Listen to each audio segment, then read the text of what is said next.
Good morning students.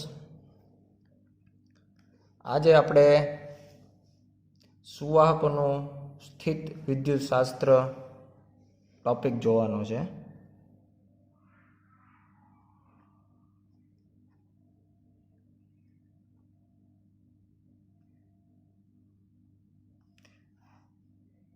આપણને બધાને ખબર છે કે જે કાંઈ પદાર્થો છે એને વાહકતાની દ્રષ્ટિએ આપણે કુલ 3 વિભાગમાં વહેંચીએ છીએ. એક છે સુવાહકો, એક છે અવાહકો અને ત્રીજા જે છે એ અર્ધવાહકો.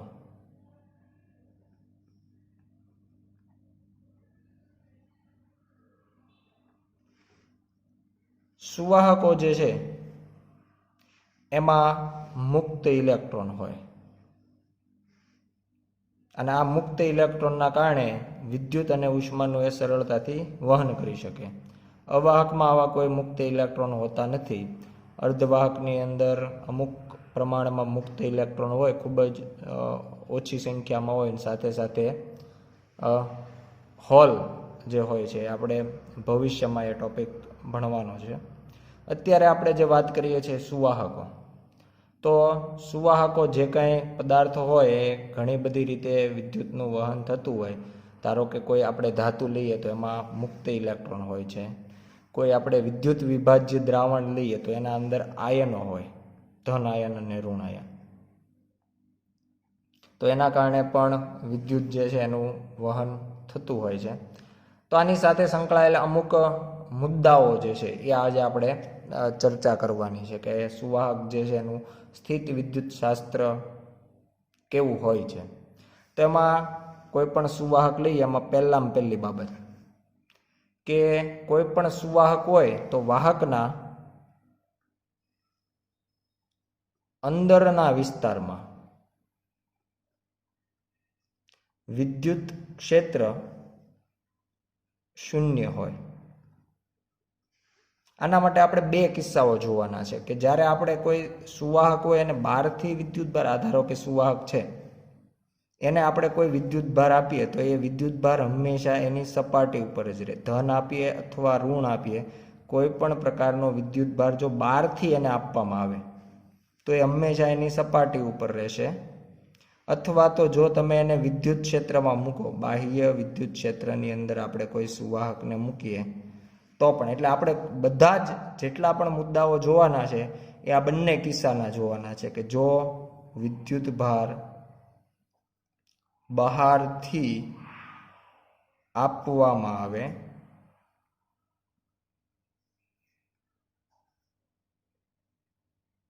અથવા તો પદાર્થને, સુવાહકને વિદ્યુત ક્ષેત્ર, બાહ્ય વિદ્યુત ક્ષેત્રમાં મૂકવામાં આવે.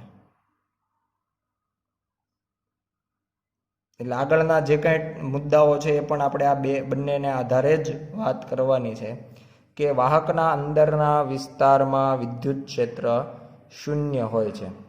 હવે અહીંયા આપણે એવું કહી શકીએ કે કોઈ પણ વાહક હોય તો સામાન્ય રીતે કોઈ પણ પદાર્થ જે છે એ વિદ્યુતભારની દ્રષ્ટિએ તટસ્થ હોય. વિદ્યુતભારની દ્રષ્ટિએ તટસ્થ એનો ખૂબ જ સરળ મિનિંગ આપણે એવો કાઢી શકીએ કે એની પાસે જેટલો ધન વિદ્યુતભાર છે સામે એટલો જ ઋણ વિદ્યુતભાર છે. ધારો કે હું લોખંડની વાત કરું તો લોખંડનો પરમાણુ ક્રમાંક છે 26. એટલે એનો એક પરમાણુ જો હું ધ્યાનમાં લઉં તો એની પાસે 26 પ્રોટોન હોય અને એની આસપાસ 26 ઇલેક્ટ્રોન ભ્રમણ કરતા હોય. એટલે બેનો નેટ ટોટલ છે એ હંમેશા શૂન્ય મળે. આવું બીજા પરમાણુમાં, ત્રીજા, જેટલા પણ લોખંડના પરમાણુ છે બધામાં આવું થાય. એટલે પરમાણુનો ટોટલ વિદ્યુતભાર શૂન્ય થાય અને પદાર્થ છે વિદ્યુતભારની દ્રષ્ટિએ તટસ્થ કહેવાય. એટલે મેં જેટલા પ્લસ બતાવ્યા છે સામે એટલા જ હું માઇનસ પણ બતાવું છું. એટલે એનો મિનિંગ છે કે પદાર્થ તટસ્થ છે. આ એનો અંદરનો વિદ્યુતભાર છે, એના પરમાણુનો વિદ્યુતભાર છે. બહાર જે મૂકવામાં આવ્યો છે એ આપણે બહારથી ક્યાંકથી લાવીને એને આપ્યો છે. તો આ બધા જ કિસ્સામાં આપણે એવું કહી શકાય કે આવું કરવાથી આ કોઈ પણ પ્રકારનો વિદ્યુતભાર છે એ અંદર ગતિ કરવાનો નથી. ગતિ કરે એનો મિનિંગ પ્રવાહ હોતો નથી. આપણે જ્યારે કોઈ સુવાહકને અડકીએ ત્યારે આપણને કોઈ જાતનો કરંટ લાગતો નથી. એનો મિનિંગ કે અંદર પ્રવાહ શૂન્ય હોય.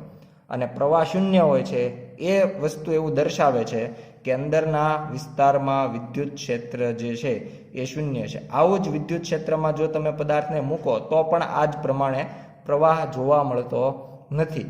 અને આ જે બાબત છે એને સુવાહકની વ્યાખ્યા તરીકે પણ લઈ શકાય કે સુવાહક ઉપર જો વિદ્યુત ભાર મૂકવામાં આવે અથવા તો એને બાહ્ય વિદ્યુત ક્ષેત્રમાં મૂકવામાં આવે તો એના અંદરના વિસ્તારમાં કુલ વિદ્યુત ક્ષેત્ર, એટલે અહીંયા આપણે કહી શકાય E=0. આ કિસ્સામાં પણ E= અંદરના વિસ્તારમાં વિદ્યુત ક્ષેત્ર હોવાનું નથી. અને આ એક સુવાહકનો ગુણધર્મ છે કે ક્યારેય અંદર વિદ્યુત ક્ષેત્ર હોઈ શકે નહીં જો આવી પરિસ્થિતિઓ હોય તો. અહીંયા આ બાબતને બીજી રીતે પણ સમજી શકાય કે આ જે ઇલેક્ટ્રોન છે એ પોતે મુક્ત થઈ ગયા હોય. હવે મુક્ત થઈ જાય અને જો અંદર વિદ્યુત ક્ષેત્ર શૂન્ય ન હોય તો આ પોતે ગતિ કરે. બાહ્ય બળના વિદ્યુત ક્ષેત્રના લીધે લાગતા બળની અસર હેઠળ, અને જો એ પ્રમાણે એ પ્રવેગી ગતિ કરે તો એનાથી આપણે કહી શકાય કે પ્રવાહ ઉદ્ભવે અને આપણને આવી સ્થિતિમાં કરંટ લાગવો જોઈએ, પણ આપણે એવું થતું નથી. એટલા માટે આપણે સ્પષ્ટ કહી શકાય કે વાહકના અંદરના વિસ્તારમાં વિદ્યુત ક્ષેત્ર હંમેશા શૂન્ય હોય. હંમેશા એટલે આ બંને કન્ડિશનો ધ્યાનમાં લઈ અને આ બાબત આપણે અહીંયા કીધી છે. એટલે સુવાહકની અંદર વિદ્યુત ક્ષેત્ર શૂન્ય હોય. બીજો મુદ્દો આપણે ધ્યાનમાં લઈએ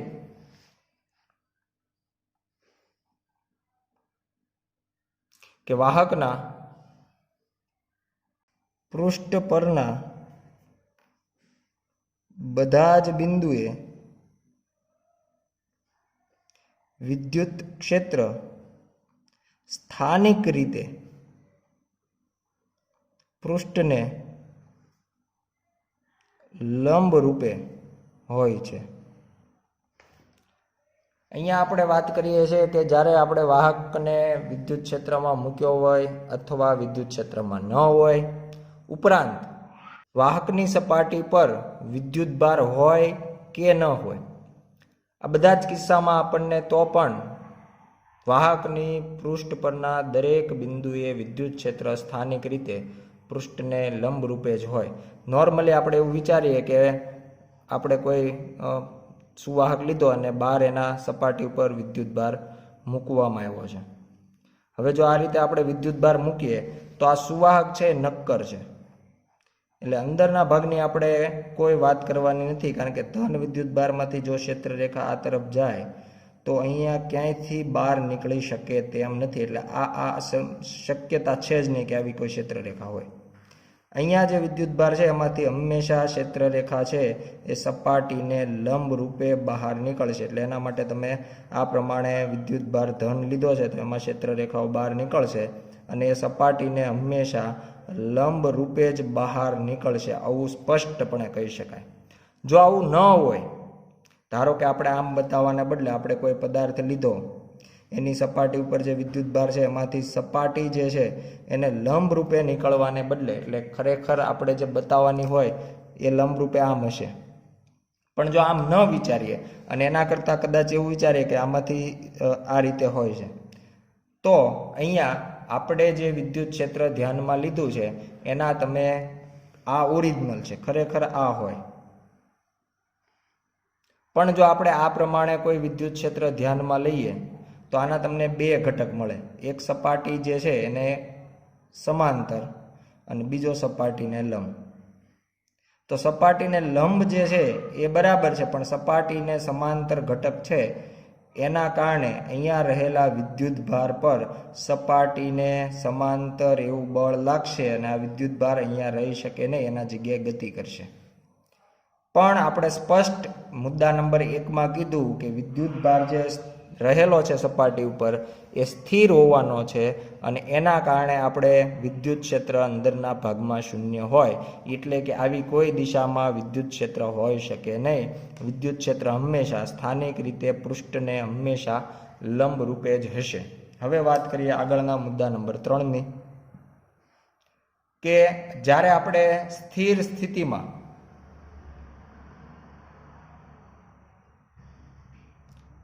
સુવાહકની અંદર વધારાનો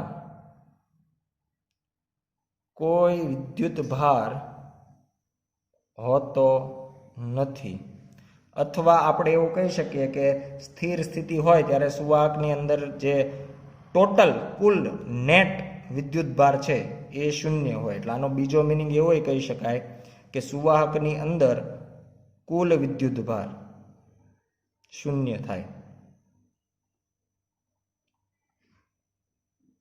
કોઈ પણ આપણે સુવાહક વિચારીએ તો એના માટે પહેલા પણ આપણે વાત થઈ કે જેટલો એની પાસે ધન વિદ્યુતભાર હશે એટલો જ સામે ઋણ વિદ્યુતભાર હશે. એટલે નેટ ટોટલ જે વિદ્યુતભાર છે એ શૂન્ય થાય. અને આ પ્રમાણે આપણે એવું કહી શકાય કે એના પાસે કોઈ વધારાનો ધન અથવા તો ઋણ એવો કોઈ વિદ્યુતભાર છે એ હોતો નથી. હવે જો આપણે એવું કરીએ કે આને વધારાનો બાહ્ય કોઈ વિદ્યુતભાર આપવામાં આવે તો બાહ્ય વિદ્યુતભાર આપણને ખબર છે હંમેશા સપાટી ઉપર જ રહેવાનો છે, અંદરના ભાગમાં કોઈ વિદ્યુતભાર નહીં હોય. એટલે અહીંયા આપણે સ્પષ્ટ અંદરનો ભાગ એવો શબ્દ વાપરો. એટલે આ વિદ્યુતભાર ક્યારેય અંદર જવાનો નથી. એટલે જો આ પ્રમાણે વિદ્યુતભાર આપીએ તેમ છતાં આપણે અંદરના ભાગમાં કોઈ ગાઉસિયન પૃષ્ઠ વિચારીએ, ધારો કે આ પ્રમાણે આપણે ગાઉસિયન પૃષ્ઠ લીધું, બંધ પૃષ્ઠ, તો એની અંદરનો નેટ ટોટલ જે વિદ્યુતભાર છે summation Q is equal two 0 અને summation Q is equal two 0 હોય એની બેઝિક બાબત છે કે અંદર વિદ્યુત ક્ષેત્ર પણ શૂન્ય હોય. અને મુદ્દા નંબર 1માં આપણે સ્પષ્ટ કર્યું છે કે સુવાહકના અંદરના ભાગમાં વિદ્યુત ક્ષેત્ર શૂન્ય હોય. એટલે ગાઉસનો નિયમ છે એ વાપરી અને E ઇઝ ઇક્વલ ટુ 0 હોવાથી summation Q is equal two 0 એવું સાબિત કરી શકાય. નોર્મલી આપણે ક્યુ ઉપરથી જે વિદ્યુતભાર ઘેરાતો હોય એના ઉપરથી વિદ્યુત ક્ષેત્ર મેળવતા હોઈએ.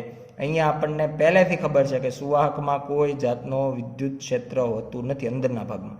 એના ઉપરથી આપણે સમેશન ક્યુ આપણા ગાઉસિયન પૃષ્ઠ દ્વારા કોઈ વિદ્યુતભાર ઘેરાતો નથી એવું આપણે સાબિત કરી શકીએ E ઇઝ ઇક્વલ ટુ 0 હોવાથી. તો આ પ્રમાણે આપણે મુદ્દા નંબર 3 જે છે એ સ્પષ્ટ કહી શકાય સુવાહકની અંદર વધારાનો કોઈ વિદ્યુતભાર હોતો નથી અથવા તો અંદરનો કુલ જે વિદ્યુતભાર છે એ શૂન્ય હોય. આગળ વધીએ, મુદ્દા નંબર 4 ની વાત કરીએ કે સુવાહકના અંદરના દરેક વિસ્તારમાં વિદ્યુત સ્થિતિમાન અચળ હોય છે અને તે સપાટી પરના સ્થિતિમાન જેટલું જ હોય છે. આપણે જ્યારે પણ કોઈ સુવાહક ધ્યાનમાં લઈએ તો એની અંદરના કોઈ વિસ્તારમાં અંદરનો કોઈ બિંદુ હોય તો ત્યાં આપણને કેટલું સ્થિતિમાન જોવા મળે. તો નોર્મલી આપણે એવું કહી શકીએ કે આ પ્રમાણે આપણે કોઈ સુવાહક ધ્યાનમાં લઈએ. સુવાહક ઉપર આપણે બહારથી કોઈ ધન વિદ્યુતભાર અથવા તો ઋણ વિદ્યુતભાર છે એ મૂકવામાં આવે તો આનાથી આપણે એવું કહી શકાય કે વિદ્યુત ક્ષેત્ર છે એના આસપાસના વિસ્તારમાં સમગ્ર જગ્યાએ આવી જશે.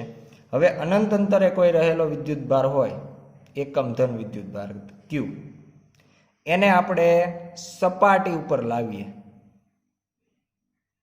તો એના માટે આપણે કંઈક કાર્ય કરવું પડે.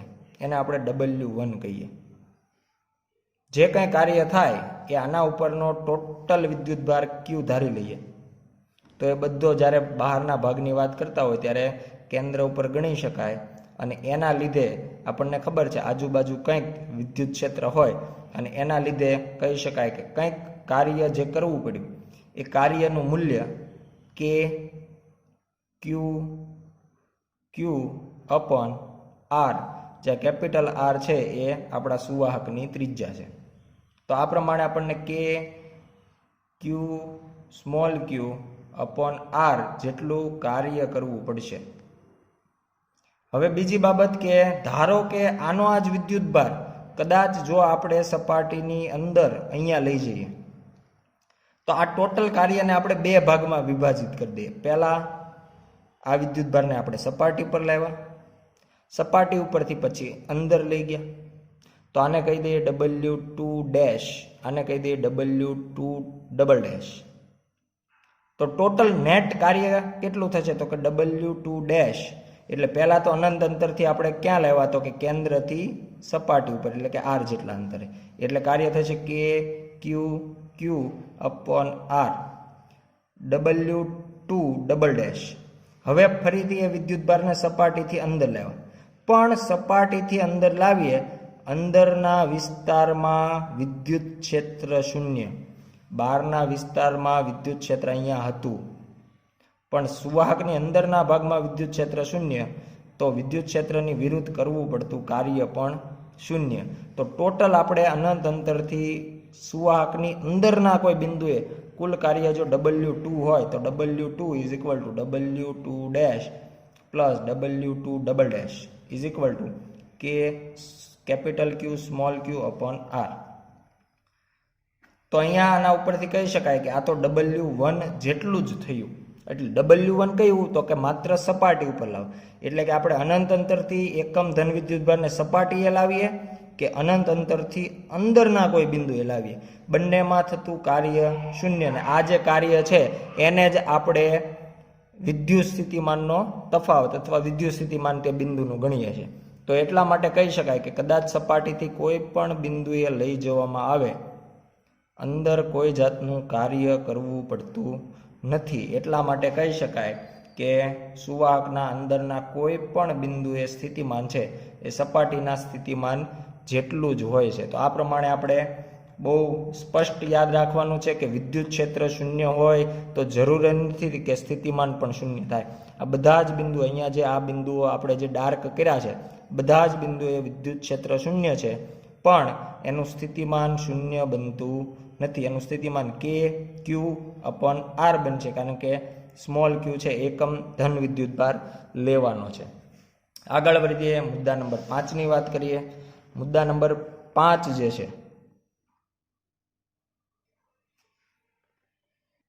તેમાં આપણે સુવાહકની સપાટી ઉપર જ્યારે વિદ્યુતભાર પાથરવામાં આવે તો એના લીધે આપણને સુવાહકની સપાટી ઉપર વિદ્યુત ક્ષેત્ર કેટલું મળે.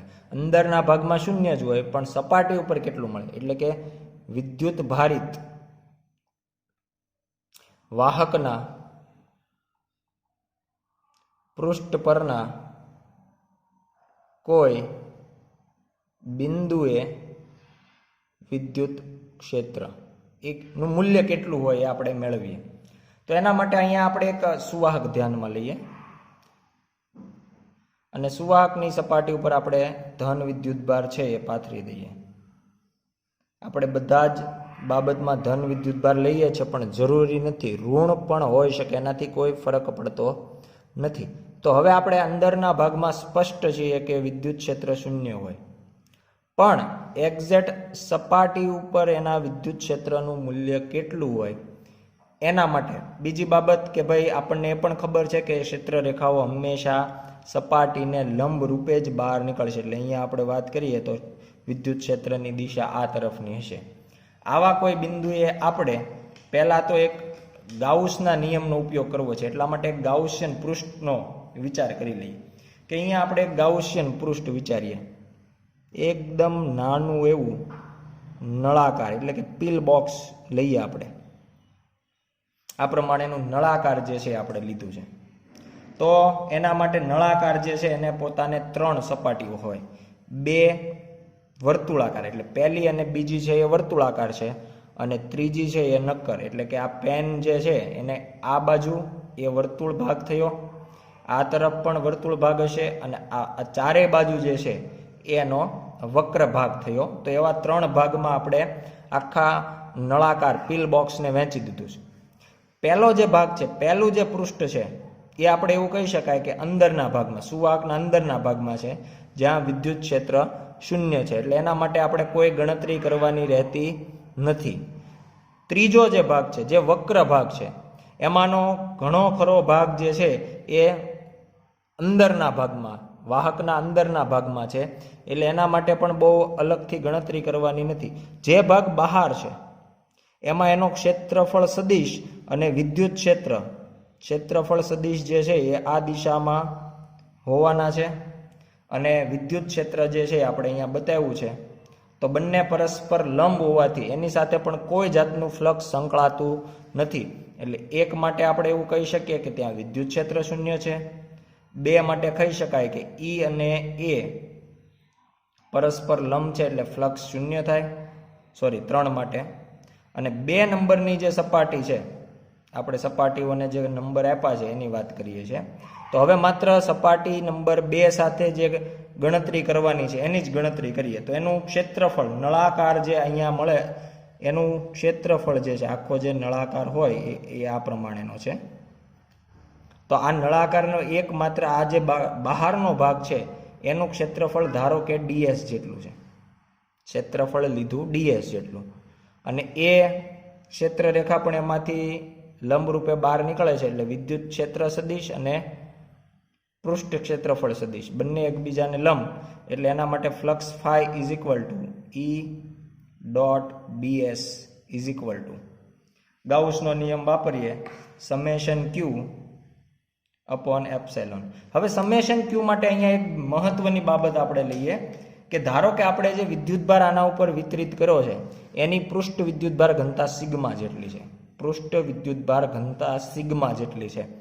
ખરેખર તો પૃષ્ઠ વિદ્યુતભાર ઘનતા એટલે સપાટી પરનો કુલ વિદ્યુતભાર છેદમાં કુલ ક્ષેત્રફળ. પણ આપણે માત્ર નાના એવા ભાગની જ વાત કરવી છે તો એના માટે આપણે એવું લખી શકાય કે આટલા ભાગની પૃષ્ઠ વિદ્યુતભાર ઘનતા એટલે આટલા ભાગ પરનો વિદ્યુતભાર dq છેદમાં એટલાનું ક્ષેત્રફળ તો એ આપણે લીધું ds એટલે dq ના છેદમાં ds. તો આના ઉપરથી dq is equal to sigma into ds. Sigma into ds. આ dq જે છે એ નાના એવા પિલ બોક્સ નળાકારની સપાટી પર રહેલો વિદ્યુતભાર થશે આના ઉપર. આ સપાટી જેટલી ઘેરાય છે એના ઉપર. તો એના માટે આપણે આ જે વિદ્યુતભાર છે એ જ નળાકાર દ્વારા ઘેરાય છે તો phi is equal to E ds cos theta is equal to summation q જે છે એની જગ્યાએ dq બાય એપ્સિલોન 0. અને હવે આપણે અહીંયા dq છે એની વેલ્યુ મૂકી દઈએ. બીજી મહત્વની બાબત કે E અને ds વચ્ચેનો કોણ આપણે જોઈ લીધો 0 છે એટલે cos 0 ઇઝ ઇક્વલ ટુ 1 એટલે આની કિંમત થઈ જશે 1 અને dq ની કિંમત સિગ્મા ઇન્ટુ ds. તો કિંમતો મૂકીએ એટલે એનાથી આપણને જવાબ મળશે E ds is equal to sigma into ds upon epsilon 0. ds બંને તરફ કેન્સલ થશે એટલે E is equal to sigma upon epsilon 0. અને જો સદિશ સ્વરૂપે આપણે બતાવવું હોય તો E સદિશ બરાબર sigma upon epsilon 0 n caret, જ્યાં n કેરેટ એ સપાટીને લંબ રૂપે દિશામાંનો એકમ સદિશ દર્શાવે છે. એટલે આ પ્રમાણે આપણે દર્શાવી શકાય. અહીંયા આપણે ધન વિદ્યુતભાર લીધો હતો એટલે વિદ્યુત ક્ષેત્ર રેખાઓ જે છે સપાટીમાંથી બહાર નીકળતી હશે. જો ઋણ વિદ્યુતભાર લીધો હોય તો ક્ષેત્ર રેખાઓ સપાટીની અંદર દાખલ થતી હોય. સૌથી છેલ્લો અને મહત્વનો મુદ્દા number 6 electrostatic shielding. Electrostatic shielding એટલે શું? તો કે આપણે ધારો કે કોઈ સુવાહક હોય એના અંદર જો કોઈ બખોલ બનાવવામાં આવે એટલે આટલા ભાગનું દ્રવ્ય કાઢીને બખોલ બનાવીએ તો આ બખોલની અંદર આપણે એવું કહી શકાય ને હવે આપણે આ જે સુવાહક છે એના ઉપર વિદ્યુતભાર પાથરી દઈએ તો આ બાહ્ય જે વિદ્યુતભાર છે એના આ બખોલમાં કોઈ જાતની અસર જોવા મળતી નથી.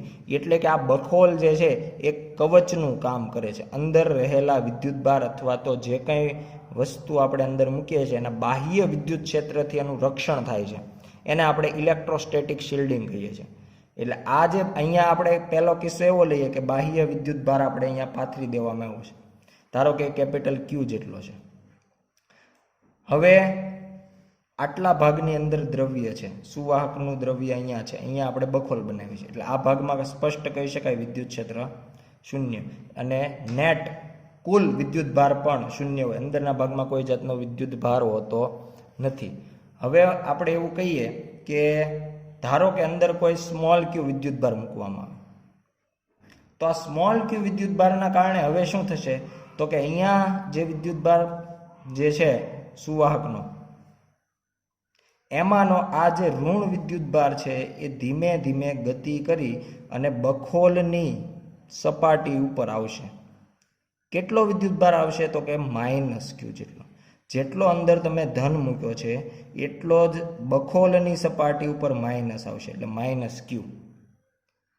તો બાકીનો આ જે -q છે એનો જે ધન વિદ્યુતભાર છે એનું શું થાય, કે જો કદાચ અહીંયા ને અહીંયા રહે તો આપણે એવું કહી શકાય કે હવે સમેશન q શૂન્ય નહીં થાય, કારણ કે હવે અહીંયા આ ધન વિદ્યુતભાર એકલો થઈ ગયો.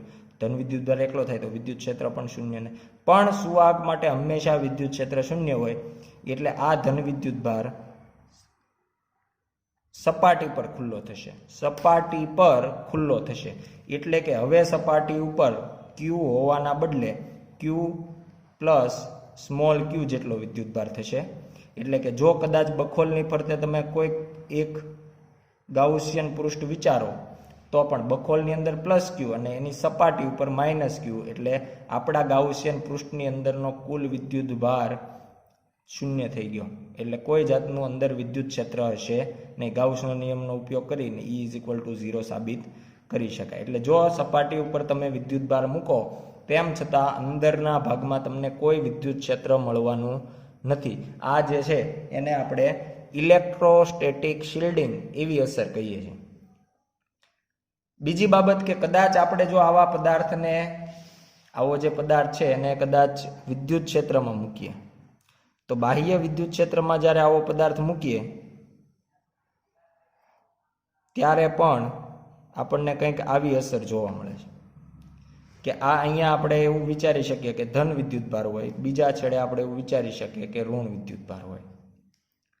અને જ્યારે પણ તમે આવા સુવાહકને વિદ્યુત ક્ષેત્રમાં મૂકો છો એના લીધે બાહ્ય વિદ્યુત ક્ષેત્ર જે છે એના લીધે આ વિદ્યુત ક્ષેત્રના કારણે અંદરનો જે ધન અને ઋણ વિદ્યુતભારો હોય છે એમાંથી ઋણ વિદ્યુતભાર, આ બધો ઋણ વિદ્યુતભાર જે છે એ ગતિ કરીને અહીંયા ગોઠવાશે સપાટી ઉપર. આ અંદર નથી, સુવાહકની અંદર નથી. આ બધો વિદ્યુતભાર ગતિ કરીને ક્યાં આવી ગયો, સપાટી ઉપર. અને આ ધન વિદ્યુતભાર છે એ બીજી સપાટી પર ખુલ્લો થશે, એટલે અંદરનો કુલ વિદ્યુતભાર પાછો શૂન્ય થઈ જશે. માત્ર બંને જુદા પડી જાય છે, ધન અને ઋણ, અને એ પણ સપાટી પર, અંદરના ભાગમાં નહીં. તો એના કારણે ફરીથી અંદરના ભાગમાં વિદ્યુત ક્ષેત્ર બની ગયું શૂન્ય. એટલે ગાઉસિયન પૃષ્ઠ જો આપણે અંદર વિચાર્યું હોય તો ત્યાં આપણને અંદર કોઈ વિદ્યુતભાર એકલો મળવાનો નથી. ± જેટલો હશે સરખો જ હશે, એટલે વિદ્યુત ક્ષેત્ર બની ગયું શૂન્ય.